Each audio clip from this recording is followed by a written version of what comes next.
Welcome to Chitra's cooking feast. இன்றைக்கி நல்ல ஒரு ஹெல்த்தியான ஈவினிங் ஸ்நாக்ஸ் ரெசிபி தான் நம்ம பார்க்க போகிறோம். இந்த ஸ்நாக்ஸ் செய்கிறதுக்கு நம்ம அரிசி ஊற வச்சு அரைச்சி கஷ்டப்படாமல் நம்ம நினச்ச உடனேயே டக்குன்னு ஒரு 10 நிமிஷத்தில் நம்ம இந்த ஸ்நாக்ஸ் செய்யலாங்க. நம்ம இன்றைக்கி ரவை அப்பம் தான் செய்ய போகிறோம். இந்த அப்பம் செய்கிறதுக்கு நம்ம மைதா சர்க்கரை எதுவுமே யூஸ் பண்ணாமல் நம்ம வீட்டில் இருக்கிற ஒரு சில பொருட்களை வச்சு ரொம்பவே ஹெல்த்தியான முறையில் நம்ம இந்த அப்பம் செய்யலாம். இந்த ஹெல்த்தியான அப்பம் ரெசிபியை பார்க்குறதுக்கு முன்னாடி இப்போ தான் நம்ம சேனலை ஃபஸ்ட் டைம் வாட்ச் பண்ணுறீங்கன்னா சப்ஸ்கிரைப் பண்ணிவிட்டு பாருங்கள். அதோட வீடியோவை ஸ்கிப் பண்ணாமல் ஃபுல்லாக பாருங்கள். இப்போ வாங்க இந்த ரெசிபி எப்படி செய்கிறதுன்னு நம்ம வீடியோக்குள்ளே போய் பார்க்கலாம்.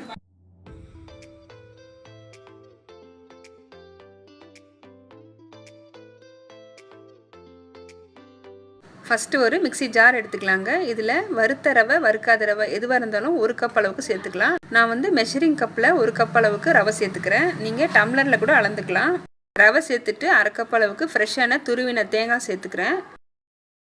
வாசனைக்கு 3 ஏலக்காய் சேர்த்துக்கலாம்.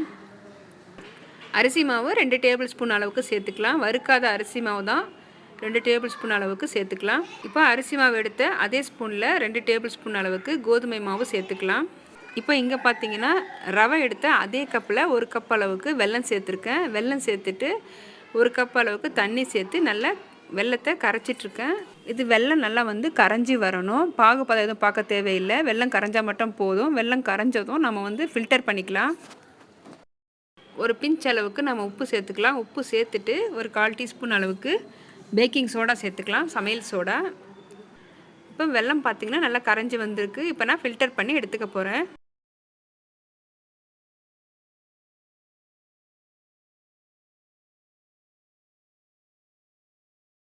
கடைசியாக ஒரு டேபிள் ஸ்பூன் அளவுக்கு நெய் சேர்த்துக்கிறேன். நெய் சேர்க்கும் போது நமக்கு அப்பம் சாப்பிடும்போது நல்ல ஒரு ஃப்ளேவராக இருக்கும். இதில் நீங்கள் ஒரு வாழைப்பழம் கூட சேர்த்துக்கலாம். வாழைப்பழம் சேர்த்து செய்யும் போது வாழைப்பழம் ஃப்ளேவர் ரொம்பவே சூப்பராக இருக்கும். நீங்கள் அதுவும் ட்ரை பண்ணி பார்க்கலாம். இப்போ நல்லா நைஸாக அரைச்சி எடுத்தாச்சு. மாவு ரொம்ப கெட்டியாக இருக்குது. நம்ம கொஞ்சம் தண்ணி விட்டு கரைச்சி எடுத்துக்கலாம்.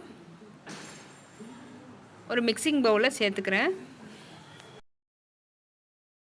மாவு பார்த்திங்கன்னா நல்லா இந்த திக்னஸில் இருக்குது. நம்ம ஒரு 1/2 டம்ளர் மட்டும் தண்ணி சேர்த்துக்கலாம். நம்ம ரவை சேர்த்துருக்கிறதால ரவை கொஞ்சம் நேரம் ஊறட்டும். ஒரு 10 நிமிஷத்துக்கு க்ளோஸ் பண்ணி வைக்கலாம்.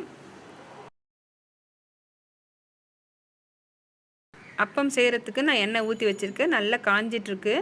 மாவு பாருங்கள் நல்லா ஊறி இந்த பதத்தில் இருக்குது. இது கரெக்டான கன்சிஸ்டன்சி. அதிகமாக தண்ணி சேர்க்க வேண்டாம். இது கரெக்டாக இருக்குது.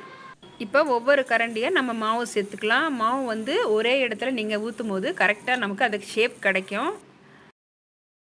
மாவு சேர்த்து ஒரு 2 நிமிஷம் கழித்து திருப்பிக்கலாம். உடனே நம்ம வந்து கரண்டி போட்டு திருப்பும் போது மாவு பார்த்திங்கன்னா நமக்கு பிரிஞ்சிடும். நமக்கு அந்த கரெக்டான அந்த ரவுண்ட் ஷேப் கிடைக்காது.